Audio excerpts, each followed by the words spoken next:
So, after years of staying behind in tech but ahead in software, it seems Google finally wants to match software with the tech with the Pixel 6. Because we have some new leaks that hint to major improvements on the Pixel 6's camera, and I mean major. It looks like the Galaxy Note is definitely coming back, and we couldn't be happier, but the reasons are interesting. And if you thought Apple was stopping at mini LED displays with iPads, think again, it gets interesting. I'm Jaime Rivera, and may all of those who paid the ultimate price be honored this weekend that just passed and forever on Memorial Day. This is Pocketnow Daily.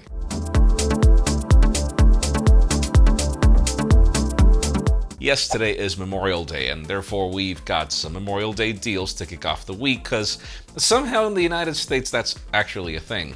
Now, feel free to skip them and just follow the time codes for whatever section you're looking for. Let's start it off with Amazon and Apple, which can't be stopped. You can currently get the 13-inch M1 MacBook Pro for $200 off, leaving the entry-level variant at $1,100. If you want Windows, the Razer Blade 15 is $300 off, leaving the Intel Core i7 16 gigs of RAM variant for $1,200. If you want a Samsung phone, Amazon also has the Galaxy S21 5G for $111 off, leaving the base model for $688. Probably the real deal is the S21 Plus, which is $200 off, leaving that at $799. Now, if you want a very slim but debatable foldable, the Surface Duo is $658 off, leaving that at $741. But yeah, it's not like if it's the best foldable out there. Not even close. We have more deals on Beats headphones, Apple accessories, Dell laptops, and more in the description. Let's move the spotlight onto Qualcomm, as it looks like the company wants to follow up on their Plus strategy once again.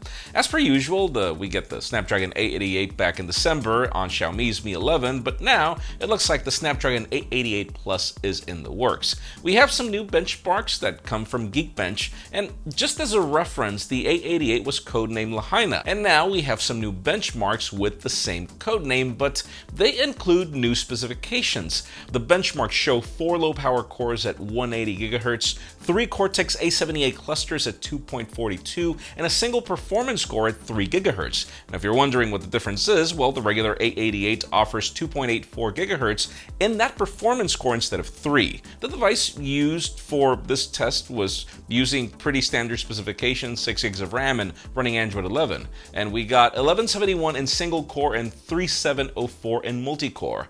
Let's see what Qualcomm is planning, as this is the typical strategy half the year where they pretty much just overclock the same chip, and we call that a plus. We'll see.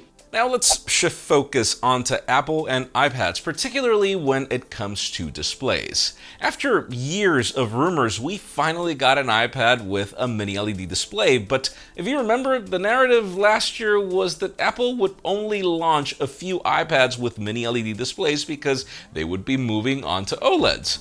Well, apparently that will be the case. According to a new report from ET News, OLED displays are locked for the iPad family in 2022.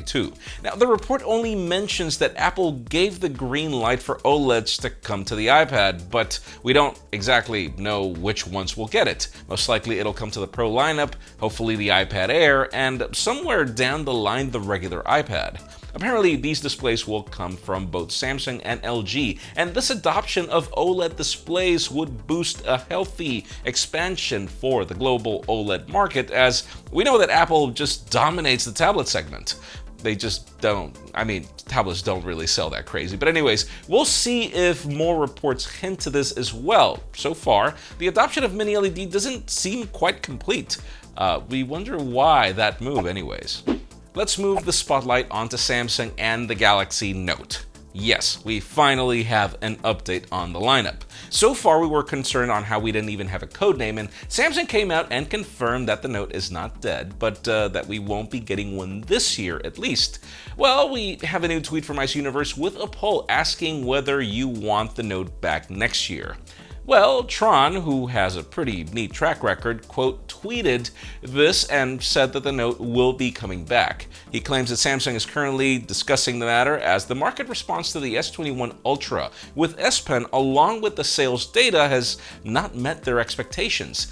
Now, with Samsung pretty much confirming it a few months ago, we know for a fact that the Note is coming back, but they didn't mention that it will not come in its regular time frame, which kind of makes me think if they phase out the Fall Unpacked event into a foldables event, does this mean that we'll be getting the S and the Note together in the beginning of next year?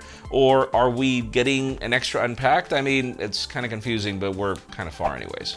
And finally, for the hottest news today, let's talk about Google and the Pixel 6.